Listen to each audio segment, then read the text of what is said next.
So if you wait Come 16, on, we here. Episode number 16. Free Game Friday. We Fridays. back, baby. You know how this shit go. We got some questions from, we re-upped on questions. We got a whole lot of questions. If you got a question, you can send them in through the link. Yep, it's that time again. You feel me? We might be rusty. Should we go get our food first? Do you think it's done? He said like 20 minutes. Yeah, go ahead. Just stop this. How that is going to be so cool. Yeah. Huh? We'll be right back. Yeah, we're going to go eat first. Then we'll be back. All right. I was thinking too. But now we're back. Episode 16 of Free Game Friday. You know what's going on. We've had our food and our meal. It's that time. We're going to mix these cards up and get to it. Maybe in that break you can add a little do. This was brought to you by. Shout out DJI. They're not sponsoring this episode, but we love their equipment, so hopefully they'll sponsor some episode, maybe. If not, we're going to still keep using their shit because we love it. I don't like your energy right now. Is there a problem? Nope. Just doing my job. You got to really be cautious of how people start acting when they don't get what they want, you know? Stuff start changing, and it's like, okay, I see what you was here for. Come on. Here we go. All right. Y'all know how this shit go. Hey, let's get to it. It's been a minute. Did you say what episode I'm it is? excited to be back. Yeah, I said it a couple times. Or I wasn't listening. This is from Static Too Fresh. Did your parents ever not believe in the vision and try to steer you another way? If so, how did you react to that situation? My parents never tried to steer me in any specific direction. It's always been up for me. Whatever I choose to do, I had kind of like support in. So yeah, no, never tried to steer me away from it. This is from Donnell _getwit_. Best way to deal with emotions in front of friends or family. I don't think the way you deal with your emotions should change anywhere, right? I mean, I guess it depends on how you regularly process your emotions, but I mean, your friends and family should be, is usually the safest place. Maybe not family always, but your friends. So I'm not really sure how to answer that. Take it away. Yeah, I think you just deal with them, and the people around you. Like, you know, sometimes I'll cry spontaneously, and whoever is there just has to deal with that. You feel me? Or I'll be overly joyed spontaneously. Yeah, I think you just kind of deal with them as they come, right? Sometimes you need to just go take a walk though, or eat some food, or get some motion. That's why I was like, I guess it depends on how you process your emotions. Yeah. If you lash out, then maybe you might want to, isolate a little bit until you're back to a Zen mode. But This is from @Kinsa.g. Is Goodcompenny hiring?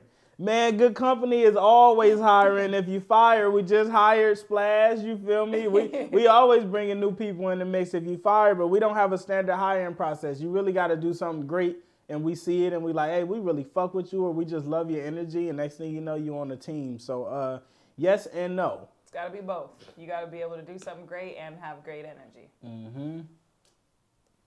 This is from Ashton Lepel, 44. I hope I said that right. Biggest non-hip-hop influencer. It's definitely for you. I already know the answer. Do you? Sadhguru. Sadhguru, man. I think he's definitely, yeah. I'd have to say Sadhguru. Yeah. That's crazy. You knew that. That was good. Everyone knows that. Enough times. This is from No Name, No Shame. That's a good name. How long does it take you to respond to gold card inquiries? It depends on how busy I am. Sometimes you can get it the next day. Sometimes it takes months. Sometimes it takes weeks. Sometimes you may not get a response because the offer just isn't adequate to what we feel like it's worthy. But yeah, it just depends on how busy we are. We're not in no rush. Facts. Yeah. This is from Young McLaren. How do you keep engaging with How do you keep engaging with fans with content that doesn't feel repetitive? Do new shit. Do great shit. So even if it is repetitive, they love it anyway because people never get tired of great shit. Yeah. And repetition isn't a bad thing. I think repetition is a great thing. I mean, I love watching reruns. I've seen the same episode of Fresh Prince many of times. I don't think there's anything bad with repetition if it's great. Yeah. Get your reps up, nigga. This is from Psy OG. When being independent, what are some strategies to market to the masses? The first strategy is to make great product. I think that's the step that everyone always skips in their marketing meetings, in their strategy meetings. It's like we go straight to fucking do this, and it's like, nigga, make good music. I've never heard a great song and didn't share it with someone or play it over and over, ever. Right. That's always the number one. Make a great product first. Because once you have a great product, everybody gonna talk about it. Like when a good ass restaurant opens, I take all the homies, or I take you feel me? Like that's just natural. I have a great product first. After that, advertise. That's always been a thing. People make commercials for their product and they run ads to make sure everybody knows that the product exists. And beyond that, do new shit. Serve people. You feel me? You serve the people and the people serve you. I think the best way to market is to do something that that everyone benefits from. Couldn't have said it better myself. This is from Cock? Cockaki?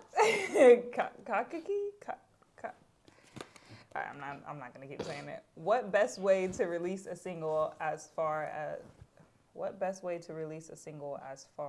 creating a build up till it drops?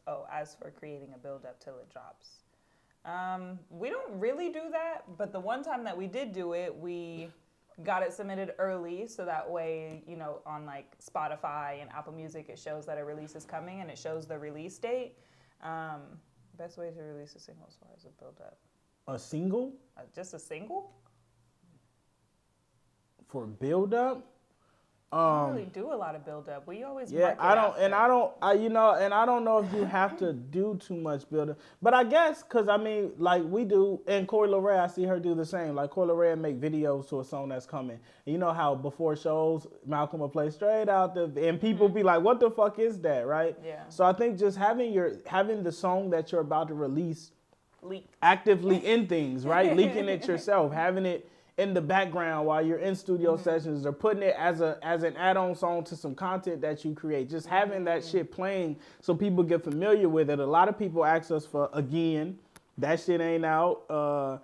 Straight out the V to the P. That shit since '94. We have a few songs that we built up around that isn't even released, and it's just because we perform this in rehearsals. We play them before the shows. They'll be in random pieces of content. So yeah, just find ways to integrate the song before it comes out. This is from Only for Apollo. How do you split profits with people who aren't artists? Easy. So in all of your distros, you have a splits function, and all you need is someone's email, and you can send profits to whoever you want, whether they're an artist or not. Easy. If it's something on the other back end, like merch, like when we link with B4L to do the hoodie runs, I just calculate the gross at the end, and we have a allocated percentage that we agree on, and I just send him his paper. So I think that's an easy function. No matter what you're in, you could always split pie up. This is from Blue Lee. What mic do you use to get that raw vocal feel, or is it more so your engineering? I think it's definitely his engineering. And also you don't really use auto-tune, so it's just like it's really my raw vocal. Yeah. We don't process too much. Like it's literally my raw vocal, right? It's not hella processing going on. Even when we do live shows, I'm always telling them like, leave me, the way I'm supposed to sound. So yeah, it's just the vocal. This is from Des. How do you make sure someone you network with remembers you? You can't. You can't make sure someone remembers you. You just have to be you, and hopefully that makes an impact on you being yourself, but you can't ensure someone remembers you You have to be memorable to be remembered. It's as simple as that. I don't think there's specific things you could do. I know that trauma is attached to memory, so if you punch somebody in the stomach, they'll remember you forever. Okay, the saying that I heard is let's slow down there. I mean, if you People sock a don't- nigga, they never gonna forget you. But it's because people don't remember what you did. They remember how you made them feel. And that's why if you punch somebody, you made them really mad. And so now they go, it's like memories are often attached with emotion. So if you made them feel something, inspired, scared, aggravated, whatever, they're more likely to remember you. At least that's what I've heard. You can choose to go with whoever you think. Dude, I wouldn't punch you. I don't know what your intention is. The people's underdog. How can one set up giving equity to friends that help you grow your brand on certain products? I guess since if it's not music and you can't do splits, then a similar way with what he just said with B4L is just profit sharing, deciding on a percentage that you want to give them from the gross of income, or how LaRussell does, just every time he gets some paper, we all get some paper. Right. And I think that things have to, because what we're learning now, like, you have to understand if someone wants equity or if they want profit. Right. Right? Like we just had the conversation. We have companies that we took equity in and we're like, well, I didn't really need equity. I really wanted profit from the things that I helped create and help move. So I think that's something you need to determine before giving equity, because equity is a long-term game and profit is, if you have impact on something, you should be able to collect and reap benefits from it. Right. While it's happening in the present time. So you just got to really decide. But yeah, bust that paper down. It doesn't have to be either or. It could be both. We like both. I like paper on the front end or back end. I want paper on the front end or back end. What are some splits you've done with beat producers? Man, so we just had one of these ones that did a little numbers. It went slightly viral. I guess I'll reiterate.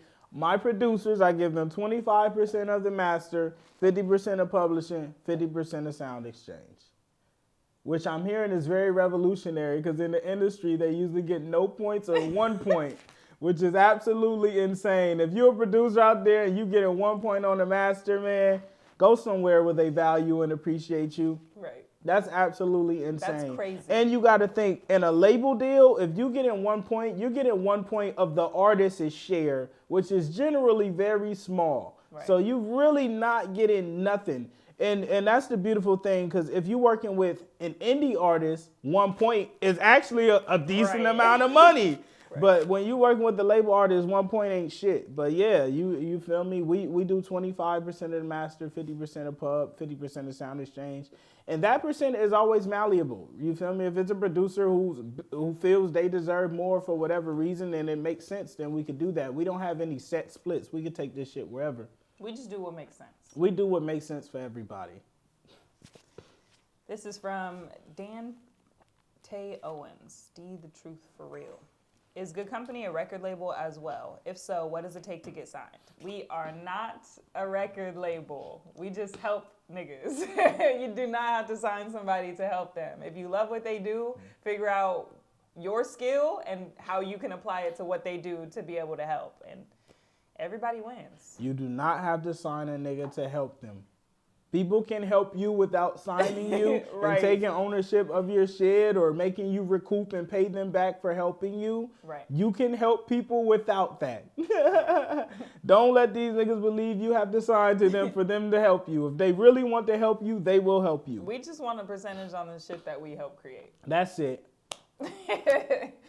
That's it, and that's all. What's the best distribution platform?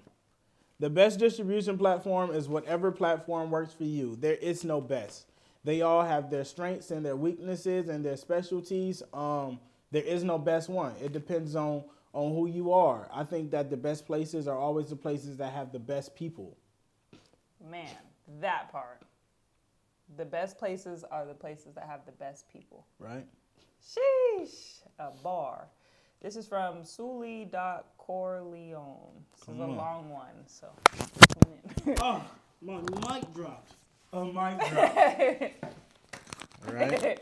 After that gym, it makes sense. Could you check the time on there?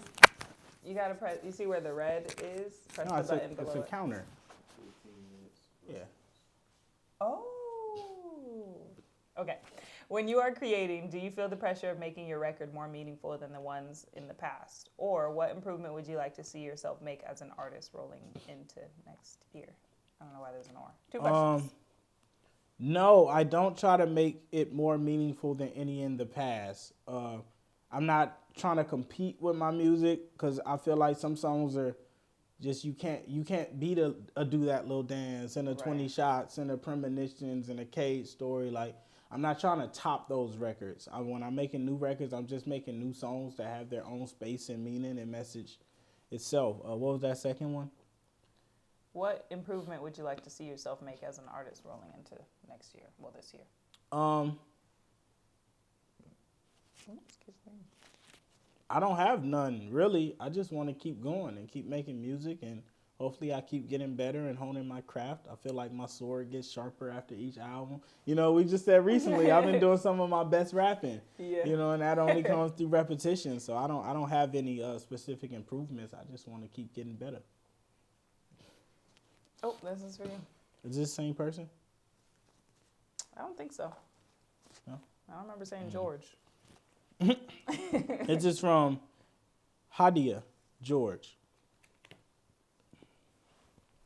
How do you execute your live shows from I want to do a show to it's showtime? That's a great question. That's a great question. So,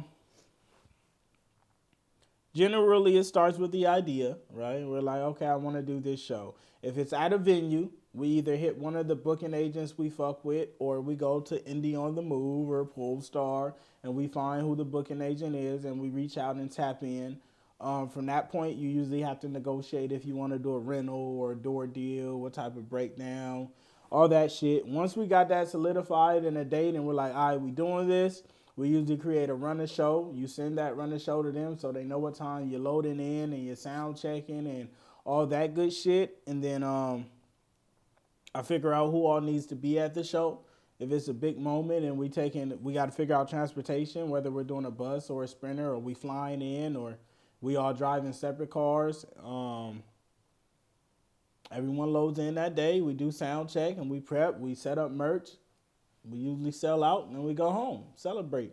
We sell tickets by doing a flyer announcement initially, so that way we can run ads behind it, and then we usually follow up with a video a few days later, and then we always... So I usually do like 3 or 4. Yeah, and then we always do a video on the day of the show saying like, yo, we're here, we're about to showtime, and so we can break that. So I usually do the flyer, and behind that flyer, I'll run an ad to all of the cities within a 30-mile radius of where we're performing at. So I'll target that ad to people who fuck with my music and similar interests, and I'll target that to every city that's within 25 miles of that. And we'll let that run in the background. And sometimes the show will sell out on that alone and we don't even have to do anything more. But if it doesn't, a week before the show, I usually do the video announcement and I'll run ads behind that. If that doesn't sell it out, then we do the day of. If we're out of town, then we do like the night before, day before.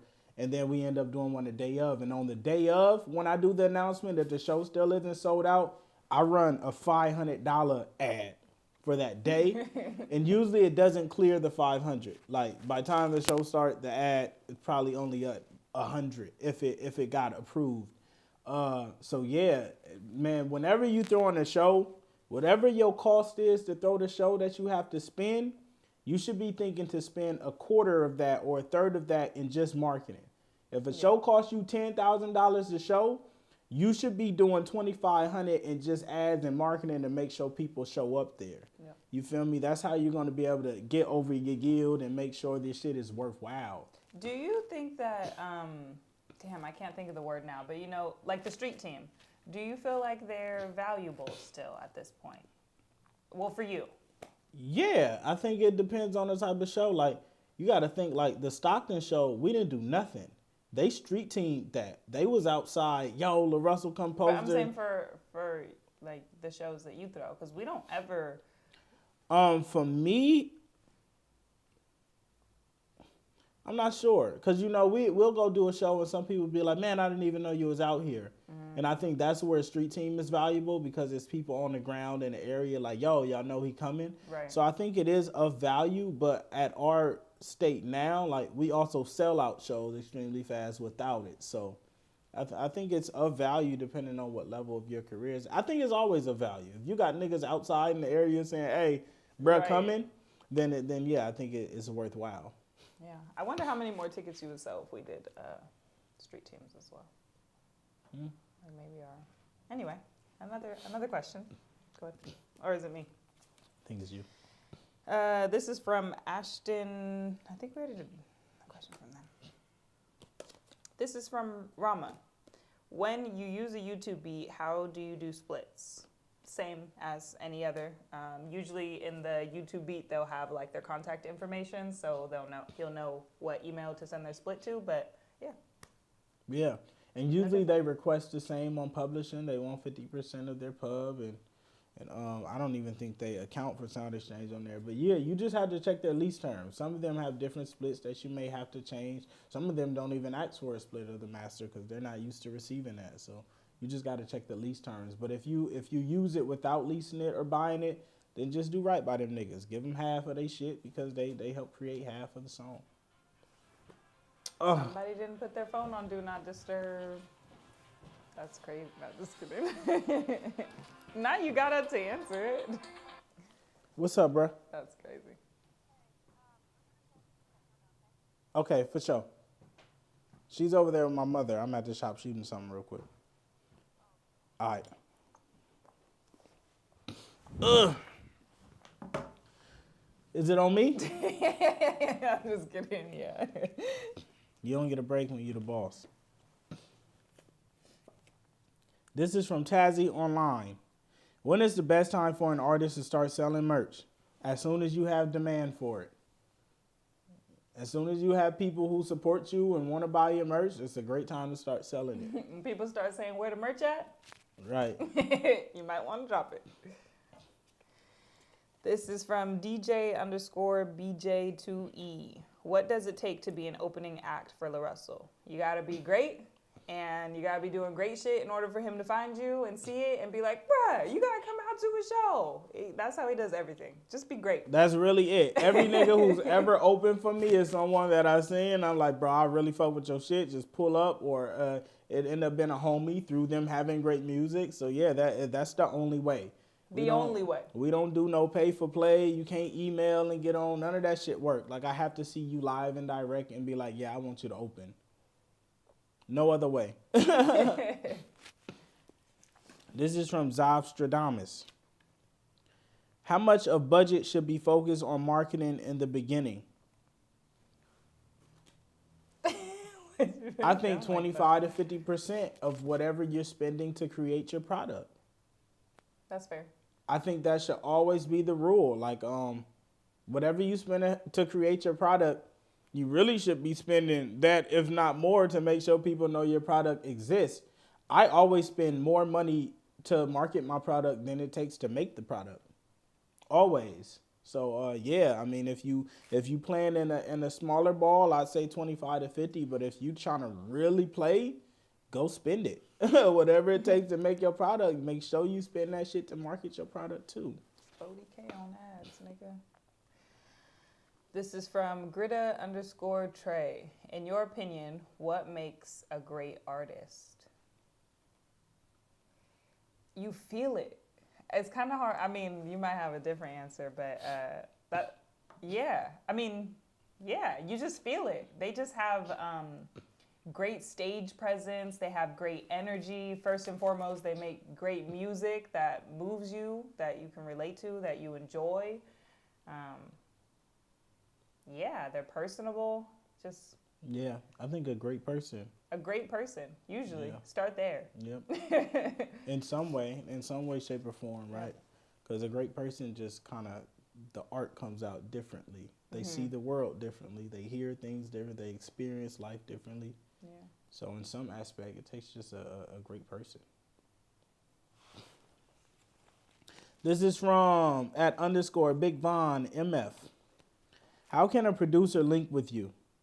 Can we send beats to an email, or do you only work with producers you already have a relationship with?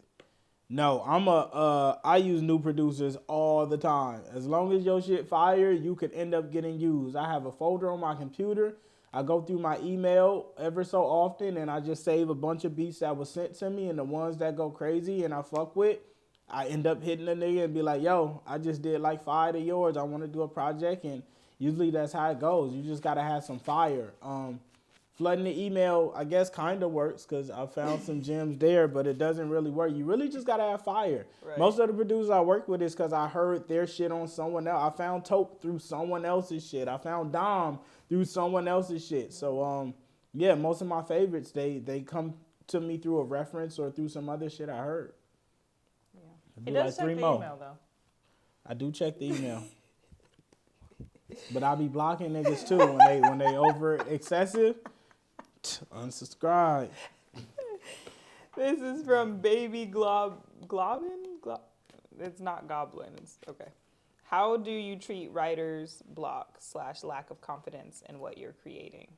I'm not going to speak for him, but I've never seen you not be able to put out. He's like a jukebox, just plugging a beat, bro, and this song gonna come out. Yeah, I don't really experience writer's block too much. If I can't write something, I just don't write. It doesn't become a thing like writer's block. Like, it's not a thing to it. It's just like, nigga, I can't think of nothing. That's okay. Yeah, that or I'm not feeling that. But I generally can write though. I don't usually have a block with write. If I can't write, it's because the beat, like, it's just not there for me. But because usually once you hear a beat, then he'll start murmuring some shit. And something's gonna come. Yeah. Yeah. That's how he knows if he likes a beat. Yep. All right. Last one. Yep. Bring us home. Nice episode back. Bring us home. This is from @NemoSmooth. When you promote a piece of content on Instagram, do you choose the default where Instagram targets an audience like your followers, or do you create your own targeting options, and why? So, if I'm pushing a piece of content, like no objective, just this piece of content went viral, everyone loves it, I just want more people to see it, then I run it to an audience that's a lookalike on Instagram. I just target the people that are already like my audience because I know the people who fuck with me already fuck with this piece. I just want more people who are similar to them to fuck with it. If I'm selling merch, I run it to a lookalike audience because I know the people who fuck with me like my merch. If I'm pushing a show, then I create a specific audience because I want to target certain cities and I want to target certain interests. So yeah, it just depends on what I'm trying to accomplish, but I utilize both. Both of them. One more. On you. Bring us home, Joe. Joe Big Stacks Fair. Is social media the best way to market your brand? In this day and age? Yeah, I think so. I mean, where else would you market? You could do television ads, but it's like... Television. I don't know why television. I said it like that. Nigga said television. Right. Different. Anyway. Television ads. I feel like those ads... Shut. Television? I feel like those ads are way too much money for your reach. It's like, I mean, unless you're trying to get old folk like our parents or our parents' parents, because that's where they get all of their media from. So it depends on what your audience is. But if you're looking for people that are similar to you, then you should be marketing wherever you spend the majority of your time, which is probably social media, depending on your age group. Yeah. And it's been another beautiful episode of Free Game Friday. Number 16, baby. We back. Yes, we ain't going to let y'all down again. We ain't going to miss another week. We might. We might. Who cares? We human. We can do whatever the fuck we want because we bosses, nigga. We gave you 15 episodes. There's plenty of game there. Beautiful. Excited. Until next time. Yep.